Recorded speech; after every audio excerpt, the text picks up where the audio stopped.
So, Susan, what does Mousetrap Theatre Projects do for the public?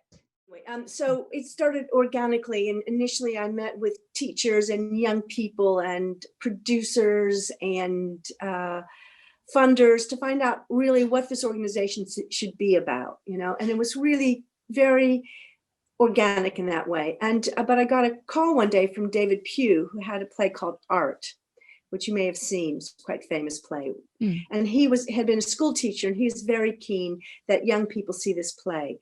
So in March and May and June of 1998, I put on 3 free performances of art for high school students across London. And that sort of set us going. And we still do, obviously, performances. They're not free anymore. We now charge £8 for the tickets for high schools, but we use the same formula where the groups come and there are after show discussions. And it's been it was the mainstay. It's the way in which we really got to know schools and made early connections with young people. Now, of course, each term we offer, when theaters are open, of course, sadly they're not open, but we offer between 6 and 8 different productions, and we'll take 100 to 200 tickets per production. And young people come and see it, and we have after show talks and do in workshops and things like that. So that beginning program is still important to us, but we've grown hugely since then. And the next project we did was a program for families, and we still, after this summer will be our 22nd year of running this project, where we bring families into the theater who've never been before. And these are families who we identify through social service agencies, charities, community organizations, housing associations.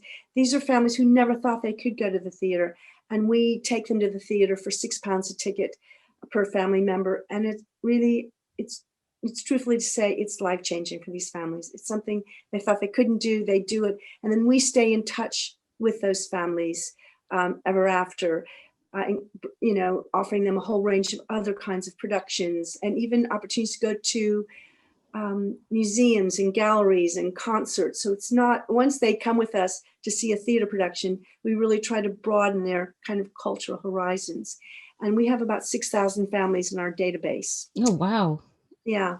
That's a lot. And then we also, we run I won't go into it, but we run a huge range of programs in schools, both, as I mentioned, just bringing young people to see a production, but most of our work with schools are much more in-depth projects where everything from playwriting to developing performance skills for understanding how a theater production comes about. And we have a whole range of projects. And what's been really exciting has been that when COVID happened and we had to close our office in the middle of March last year, we really worked hard and we moved seamlessly to online work. And we're doing a lot of well, it's not in school, but it's schoolwork online.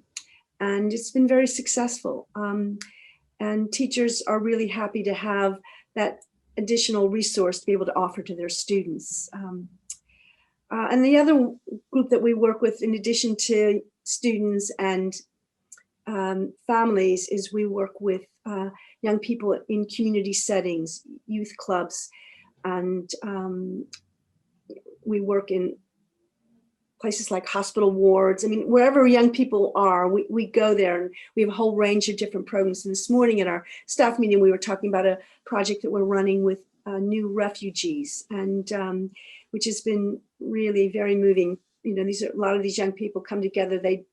English certainly is not their first language, but through drama, you can do wonderful things. You can have people be self-expressive and creative, and it's also a way for these young people to meet other people who are in similar situations.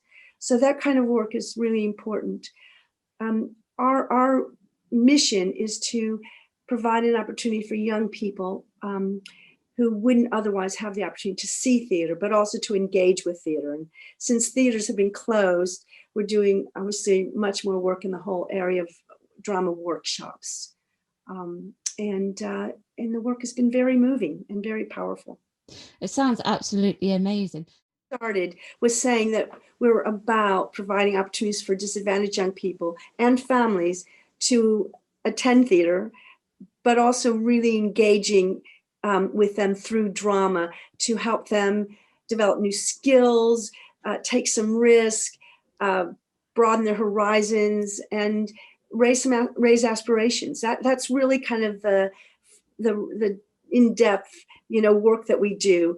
But we're also about just going to see a great production, just sitting in the audience and being wild and being taken away by the magic of theater. And it's so sad right now because theaters are closed. We've done some work with online productions, but there's nothing quite like being in that auditorium.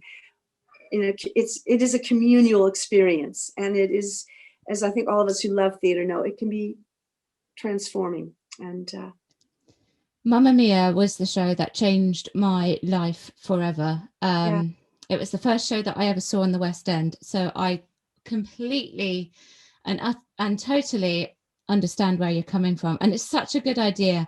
If you can't afford, I mean, some of these tickets are so expensive, and if you can't afford it, being able to get it at a good price and go and see it with your family or your friends, that's such an amazing thing to be able to do and experience. And it opens a whole load of other doors, I think, as well. It for does. young people. Yeah, our tickets are somewhere between £5 and £12 for most of our projects.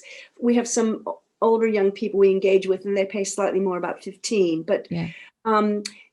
You're right. So that's one barrier, is the financial barrier. But a real barrier that we don't talk about is that some people feel that, oh, I couldn't go see it. Oh, it's not for me. Oh, I wouldn't like it, or I wouldn't know how to do it, or I don't even know how to get my ticket. And so what we see ourselves doing is really helping people break down those barriers and giving them that access and making them feel comfortable and confident to go. And when I was talking about the family program, that's what happens so much, that we hold their hand a bit on that first theater visit.